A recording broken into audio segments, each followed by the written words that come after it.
บั้นหนึ่งรอดตายจากวงปิดล้อมของศัตรูเกือบ3 อาทิตย์แล้วนับแต่มือเปิดบั้น6 มากองพันพวกคอยพร้อมกับกลมกองหมู่เพื่อนเคลื่อนไหวสู่6ปลดปล่อยบรรดาที่ตั้งต่างๆในขอบเขตศาลาภูคูนภายหลังถอนกำลังโดยด่วน มาถึงจุดพักทับสั่วคราวตามคำสั่งของด่านหบและพักผ่อนส่วนระยะหนึ่งเบิ่งเวลายังเพียง15 นาทีก็จะถึง6 โมงเช้าของวันที่5 เดือนมังกรปี1973หลังจากฟังการเผยแพร่สภาพการเคลื่อนไหวแบบปวงบ้าของศัตรูในขอบเขตศาลาภูคูนโดยย่อจากหัวหน้ากองห้อยแล้วกองห้อยที่2ของพวกคอยก็ได้รับหน้าที่รักษาป้อมจุด A5 ตามแผนที่สู่รบของกองพันพนักงานนักรบเกียมพร้อมตามคำสั่งสหายวิรกรผู้แต่งกินของหมวด สำนักกองห้อยก่อผ้าตักข้าวยายให้พนักงานกองห้อยและอ้ายน้องในหมวด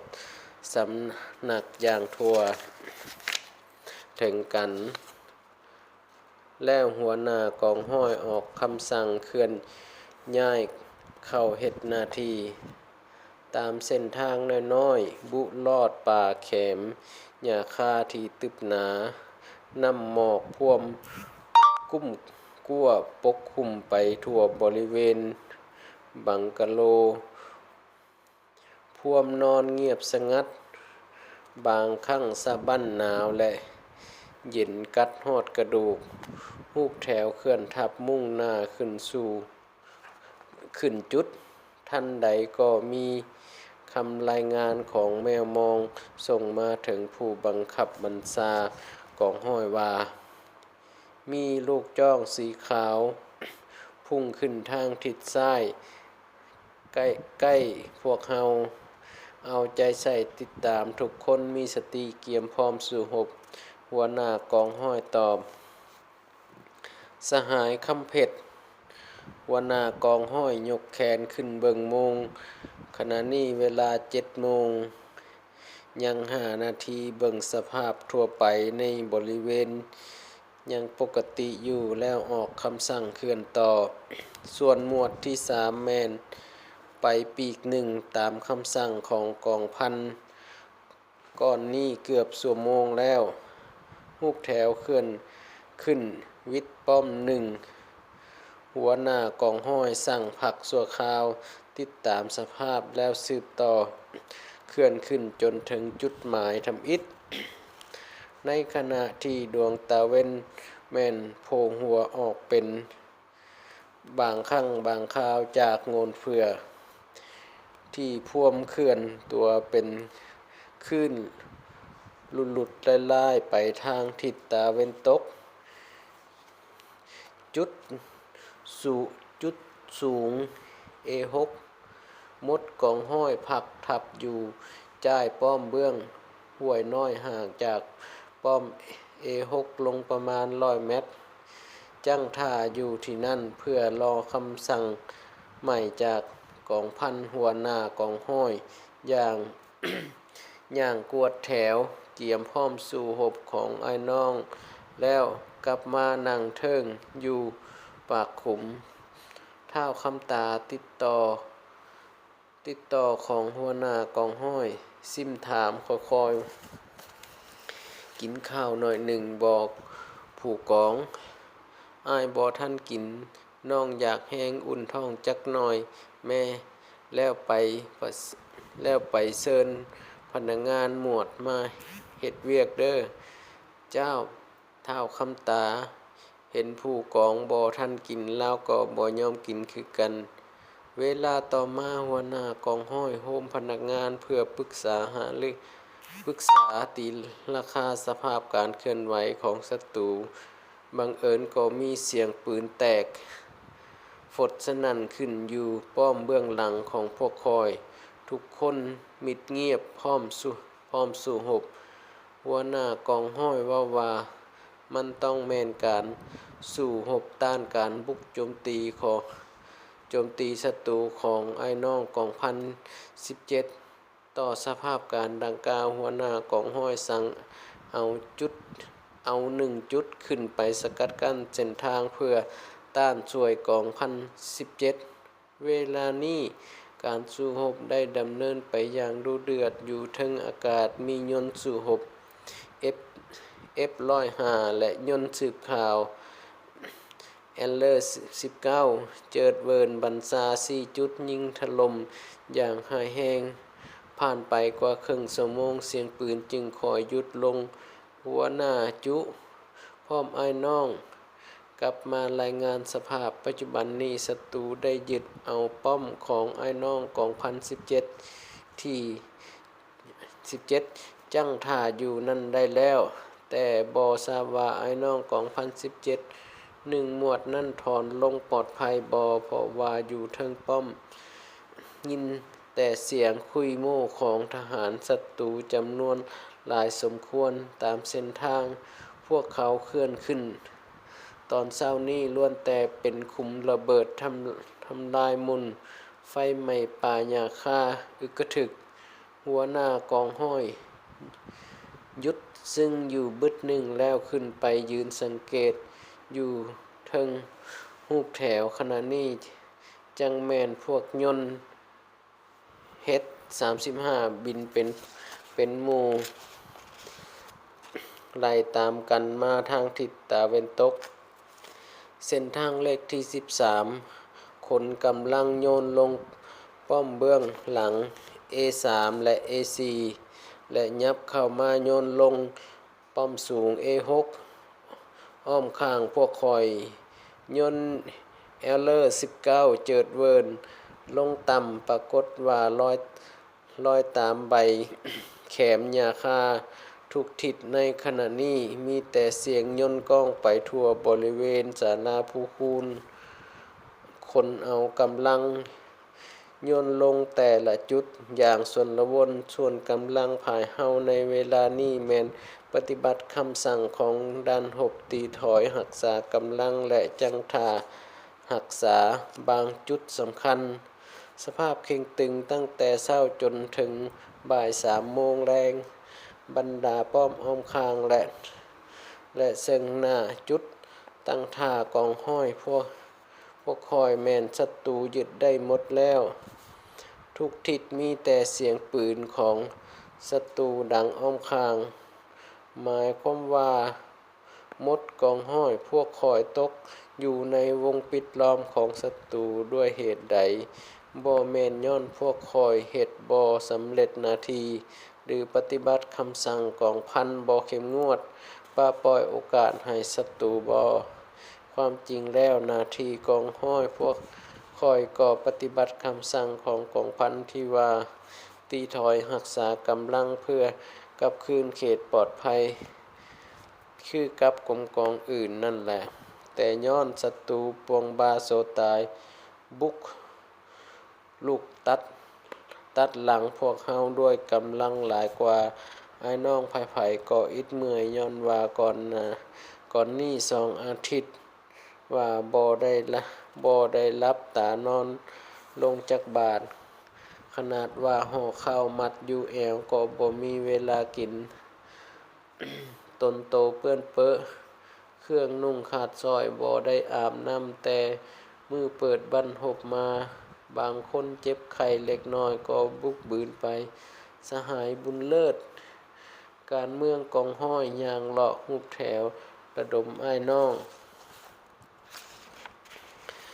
ตัดสินใจเด็ดเดี่ยวผ่านผ่าอุปสรรคจะตัดสินใจแนวใดสหายคำเพชรจักติดต่อสื่อสารพวกเฮาก็บ่มีให้ติดต่อไปจะปลอดภัยบ่หัวหน้ากองห้อยจกเอาบีดงน้ำออกมากึกลงคอคืนหนึ่งแล้วหันใจวาบลงท้องโดยความมีแหงแล้วถอดเอาแผนที่ในถุงสะกดออกมาและแผ่ลงใน วงประชุมและว่าเดี๋ยวนี้กำลังศัตรูได้มาเพิ่มหลายการบุกรุกเบียดยึดได้แผ่ลามอย่างไววาหลายป้อมพวกมันยึดได้จนกระทั่งป้อมพวกเฮาอยู่เดี๋ยวนี้ก็เกือบได้หมดแล้วยังเหลือแต่เบื้องหนึ่งที่พวกเฮานั่งอยู่ปัจจุบันดังนั้นเพื่อรักษากำลังพวกเฮาจะสืบต่อเฮ็ดหน้าที่อันนั้นพวกเฮามีแต่ต้องตัดสินใจบุกตีไปทางทิศเชิงนาออกไปใส่ป้อมเตกาผ่านกองไกวไปหาผู้ผาไซถ้าพวกเฮาสัตว์ซ่ามือต่อไปศัตรูอาจจะเสริมกำลังและจะพบอุปสรรคกว่านี้การตัดสินใจแนวนี้ก็แม่นกำแน่นโอกาสสภาพเคลื่อนไหวของศัตรูในเวลาอ่อนยานบรรดาสหายมีความเห็นแนวใดสหายการเมืองกองห้อยมีความเห็นว่าแม่นแล้วการนำกำแน่นโอกาสแต่ว่าพวกเฮาขาดกำลังของศัตรูบ่ได้อยู่ทิศใดซึ่งหน้าพวกมัน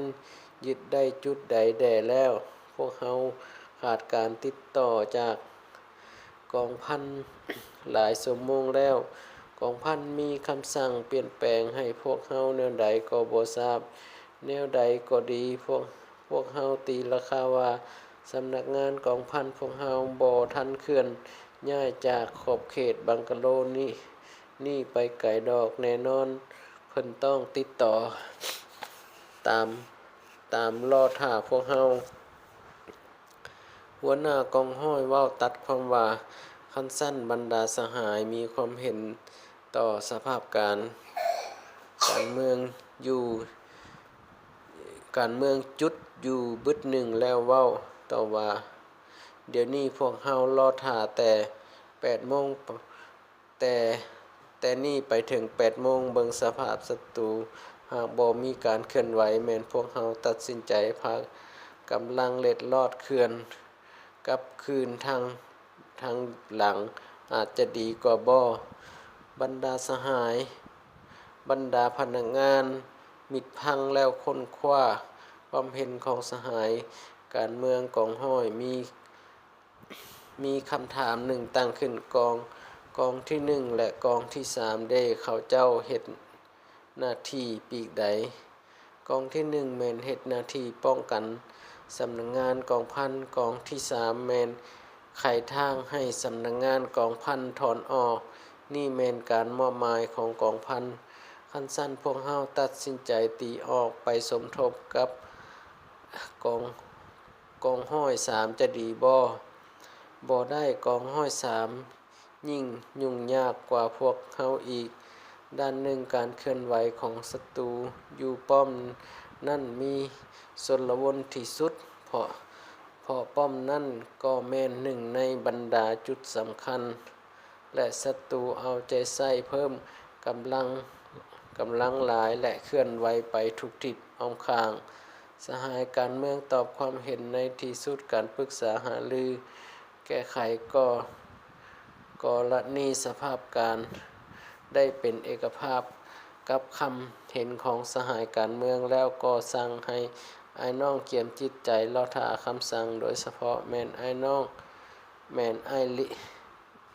โดยเฉพาะแม่นไอ้เลี้ยงต้องเมียนมัดถ้วยบ่วงหมอ3ให้แน่นรับประกันการเดินทางมีความสงบปลอดภัยหัวหน้ากองห้อยพักพรสั่งให้ติดต่อเอาห่อข้าวมาไขกิน2-3 ค่ำตอนนี้เพิ่นคิดคืนเบิ่งถึงบรรดาบันหบที่ดุเดือดยุ่งยากเส้นบั้นจังท่าหักษาจิกแลน้ำตาดบั้นปลดปล่อยหนองข้างผู้แจหงอ้อยเมืองเยี่ยมทำลานาคังภูกุมและบรรทบอื่นๆซึ่งกองห้อย2พวกข่อยก็ได้มีนักรบ พิละอาหารหลายคนตัวอย่างสหายบุญลันสหายบุญเรือนและสหายอื่นได้อาจหารเสียสละในบรรทบปลดปล่อยผู้แจ้และในเวลานั้นสหายหัวหน้ากองห้อยเองก็แม่นผู้หนึ่งในบรรดานักรบอาหารประกอบส่วนตีชนะศัตรูคิดมาฮอดนี่เพิ่นลุกขึ้นบิดคิงแล้วยกกำปั้นแสดงความเสื่อมั่นตนเองและไอ้น้องนับแต่ตอนเช้าต่อมาทางกองพันก็บ่ได้รับข่าวปีกกองห้อยพวกคอยบรรดาสหายขณะกองพันมีความเป็นห่วงที่สุดเพราะว่าจักติดต่อสื่อสารก็บ่ทันประกอบให้ย้อนสภาพศัตรูได้ผันแปรไปอย่างบังเอิญผิดกับการตีราคามาถึงปานนี้ปีกของหมวดที่3ก็บ่ได้รับข่าวหยังส่วนระยะเวลารอท่าคำสั่งของหัวหน้ากองห้อยอ้ายน้องก็ญาติเวลาอุ่นท้องโธ่เอ้ยไขห่อข่าวออกมาบ่จักว่าแห้งกระแดงซ้ำบ่ผัดบ่ทันสุกคักบางเม็ดยังเป็นเม็ดข้าวสารแต่อ้ายน้องก็อดกินอุ่นท้องไว้บรรดาสหายพนักงาน กวดสายตาเบิ่งอ้ายน้องโดยความเป็นห่วงสำหรับคอยก็อดกิน2-3 คำพอให้มีแห้งเหลือนั่นก็ห่อไว้คืนเพื่อคาบหน้า8 โมงพอดีเสียงปืนของศัตรูอยู่แต่ละป้อมค่อยๆหยุดลงห่างๆได้โอกาสแล้วหัวหน้ากองห้อยออกคำสั่งเคลื่อนย้ายท่ามกลางความมืดปานแพร่มัดตาลอดคานป่าไหลเคลื่อนน้ำหวายบางบ่อนก็ยังยังต้มเหลิกเพียงยังมีต้มเหลิกเพียงเอวดึงสวยสู้กันไปไปย่างเข้มข้มเดึกมาเท่าใดน้ำหมอกสร้างก็โหยลงสะสะทั้งหนาวเย็นเข้าทุกทีเคลื่อนไปฮอดบ่อนกันดารตอนหนึ่งได้หูบคานเป็น10 นาทีจึงวิทย์ผู้หนึ่งบอกนั่นแม่นท่าน้ำละวาง2 ป้อมลงใส่ร่วมกันบางครั้งศัตรูทิ่มมักแตกและทุบลูกจ้องผูกกระจายก็ใครแน่แต่ยังส่องเห็นสิ่งต่างๆความหนาวเย็นตนโตแข็งกระด้างอ้ายน้องอิดเมื่อยเต็มที่ฮุกแถวเคลื่อนไหวถึงห้องห้วยน้อยแห้งแรงบอนหนึ่งในยาม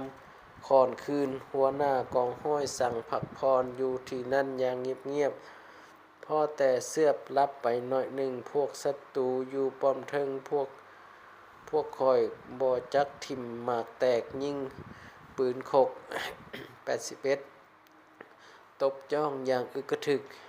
นอนกอบอเป็นอันลับเป็นตื่นท้าวลาวเน่งและท้าวแฟงซึ่งเป็นคนน้อยกว่าหมู่บ่ทันชินเคยสู่รบและการทดสอบกับอุปสรรคที่นอนข้างซ้ายของคอยเดึกมาได้ยินเสียงข้างและกัดแขวสั่นหนาวกับอ้ายรับแล้วหวะเขาซิมมาถามคอยยังพวกน้องนอนบ่รับหนาวแห้งบ่อนนอนก็บ่ได้แปลง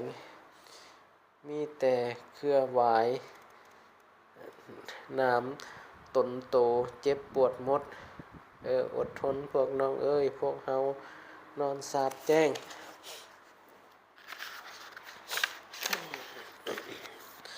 แล้วสืบต่อเดินทางเมื่อแจ้งมาปัดโทจังแม่นเป็นตาย้านแนมลงห้องเหวเลิกคิมมิมดีแต่อ้ายน้องบ่มีไผลงสติลงหัน สามซาจะข้านจองลงขามห้วยนั่นบ่แม่นธรรมดาอีกแล้วมื้อนี้เป็นมื้อวันที่6เดือนมกราคมปี1973สภาพการบ่ทันมีหยังโยยานพอแต่6โมงครึ่งน้ำหมอกบ่ทันเพิกยนต์สืบข่าวแอนเลอร์19ก็ดังมาวอนบุลอดโงนเพื่อเวิร์นเกี้ยวเวียนอยู่บริเวณสามแยกศาลาภูคูนเลาะตามเส้นทางเลขที่13เกี่ยวมาขอบเขตบังกะโลเพื่อเมื่อผ้าแจ้งออกก็มียนต์เตสแปด2ลำมาเพิ่มอีกประมาณ5นาทีก็ถล่มยิงขอบเขตบังกะโลอย่างบ่มีจุดฮูบแถวของพวกคอยได้เคลื่อนย้ายจากห้องห้วยแห่งแรงข้ามมาพักทับจังท่าอยู่จุดหนึ่งมื้อนี้สภาพเข่งตึงกว่ามื้อวานเพราะว่าบรรดาจุดต่างๆตามเส้นทางเลขที่13เบื้องสามแยกภูคูนและส่วนหลายบริเวณบังกะโลพวกศัตรูได้เสริมกำลังสมทบทางอากาศเคลื่อนเข้ายึดตั้งอย่างคุนเขียวหัวหน้ากองห้อยร่วมพนักงานปรึกษาหารือสภาพการเคลื่อนไหวของศัตรูแต่ละปีกซอกหาเส้นทางเพื่อเอากำลังออกสู่เขตปลดปล่อยแต่ก่อนอื่นหมดต้องติดต่อหาสำนักงานกองพันให้ได้ฉะนั้นจึงมอบหมายให้สหายคำปนพนักงานหมวดพร้อมไอ้น้อง1คนไปซอกหาสำนักงานกองพันภายหลังสหายคำปนออกเดินทางประมาณ5นาทีพวกโจรอากาศก็ถล่มยิงบริเวณจุดผักทับกองห้อยของพวกเฮาอย่างให้การสมทบพวกที่อยู่ป้อมถึงถล่มยิงปืนคก81และมากแตกนำลงจนหูดับมิงคล้ายกับว่าเจียงหูจะจีกออกเป็นเปียงประมาณครึ่งชั่วโมงจึงหยุดหัวหน้ากองห้อยลุกขึ้นจากคุมถามข่าวถึงไอ้น้องแต่ละหมู่เวลา12โมงเที่ยงแล้วสภาพยังเข่งตึงทุกทิศได้ยินแต่เสียงปืนเสียงยนต์ประสานกันก้องสนั่นอยู่ตลอดเวลาใบไม้อาบดำไปด้วยควันมือควันระเบิดบางบ่อนสามารถแนมเห็นคุมบ่มแดงกาดลาดกกไม้ใหญ่หักเป็นลาวสุมกล้วยหักมุนขาวกระจายทุกคนแสดงความเป็นห่วงถึงสหายคำปนและรอหับข่าวสภาพทางเขตปลอดภัยหัวหน้ากองห้อยกวาดสายตาเบิ่งอ้ายน้องด้วยสีหน้าเข่งขรึมโอ้สหายคำปนมาแล้วรายงานหัวหน้ากองห้อยพวกเฮาไปบ่ฮอดสำนักงานกองพันพอพวกศัตรูถล่มยิงหลัดเส้นทางเกือบจะเอาตัวบ่รอดไปทางใดก็มีแต่ห้อยเกิบของศัตรูสนลบไปลบมาหลายเทื่อส่องหาวิธีจะไปก่อจนตาแจสภาพเข่งตึงแนวนั้นบรรดาพนักงานบัญชาได้เป็นเอกภาพกันพวกเฮาเด็ดเดียวพักทับอยู่ที่นี่จนกว่าสภาพศัตรูอ่อนยานลงจากหน่อยแล้วว่องไวเคลื่อนออกปัญหานี้ไอ้น้องไผก็โล่งใจนำ5โมงพอดีตาเว้นต่ำลงรับผู้สายลมยามค่ายค่ำพัดมาเป็นหูดนำเอาความเยือกเย็นเข้าสู่ห่างกายทุกขณะอยู่ตามป้อมอ้อมข้างได้ยินแต่เสียงโซเล่ของศัตรูปรากฏว่ากำลังทับภาค3เด้อดนปอนลูกปืนคก81ปิ่นปากไปตามลำพังพร้อมทั้งเปล่งเสียงนับคู่ออกอย่างจองหองเสียงยนต์ค่อยๆเงียบลงกำแน่นโอกาสหัวหน้ากองห้อยออกคำสั่ง ลื่อนย้ายโดยผ่านคุมระเบิดหม่นป่าตึบบางบอนยังเห็นลูกบ่มบ่ทันแตกเต็มห่างนอนขวางครึ่งหนึ่งไปถึงห้วยน้อยเห็นคุมบ่มตัดขาดห้องห้วยน้ำท่วมไหลซึมต่อกันข้ามไปห้วยที่สองเห็นห้อยเกิบของศัตรูชนละวนกันและมีเลือดเหี่ยเป็นคลองคานขึ้นใส่สุมกล้วยเบิ่งแล้วหมอนั่นบ่อาจรอดในคืนนี้พวกนี้แม่นถึกวงสกัดของกองพันที่17ที่รักษาเส้นทางให้พวกคอยเมื่อตอน4 โมงผ่านมาแม่นแล้วตามการตีราคาของพวกเฮามื้อนี้ศัตรูได้ขนกำลังมาเพิ่มบุกตียึดเอาบรรดาที่ตั้งขอบเขตซึ่งแม่นพวกซึ่งเขาปรากฏว่ากำลังทัพภาคที่3นั่นเอง